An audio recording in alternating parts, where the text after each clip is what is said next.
હું સામાજિક કાર્યકર્તા સંજય. હવે વોર્ડ 11થી હું અહીંયા પસાર થઈ રહ્યો છું.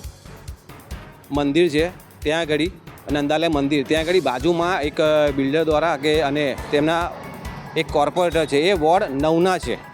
9ના કોર્પોરેટર નરવીસિંહ ચૌહાણ એ પોતે અહીંયા ખાડો ખોદાઈ રહ્યા છે બેસીને ખુરશીમાં બિલ્ડર સાથે, અને આખો રસ્તો બ્લોક થઈ રહ્યો છે, જે છેલ્લા 3 કલાક છે. હજુ બી કેટલો સમય લાગશે ખબર નથી. અહીંયા ટ્રાફિક જામ થઈ ગઈ છે, બરાબર છે. હવે અહીંયા પરમિશન લીધી છે નથી લીધી એની તાત્કાલિક ધોરણે તપાસ કરવામાં આવે, જે બી છે, જે બી જવાબદાર વ્યક્તિઓ છે તેના દ્વારા, એવી મારી માંગ છે.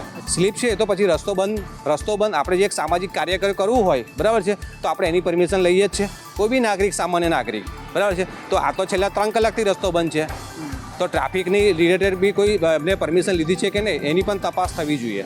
આ જ માંગ કે ભાઈ આ જે છે એ લીગલ છે કે ગેરકાયદેસર કે શું છે, બરાબર છે, તેની તપાસ થવી જોઈએ. કારણ કે છેલ્લા 3 કલાકથી અહીંયા ટ્રાફિક જામ જેવું થઈ ગયું છે અને રોડ રસ્તો બ્લોક થઈ ગયો છે, એટલે ટ્રાફિક લોકો અહીંયા અવર જવામાં બહુ તકલીફ પડી રહી છે. આ એક બિલ્ડર દ્વારા અહીંયા આગળ કોઈક ગટરનું કામગીરી ચાલુ થઈ રહી છે અને તેનું કામગીરી ચાલુ રહી છે.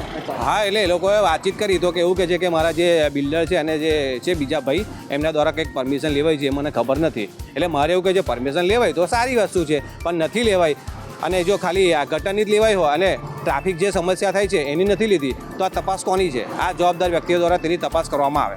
हमसे जुड़े रहने के लिए हमारे YouTube चैनल को सब्सक्राइब करें और नई वीडियो की नोटिफिकेशन के लिए बेल आइकॉन को दबाएं।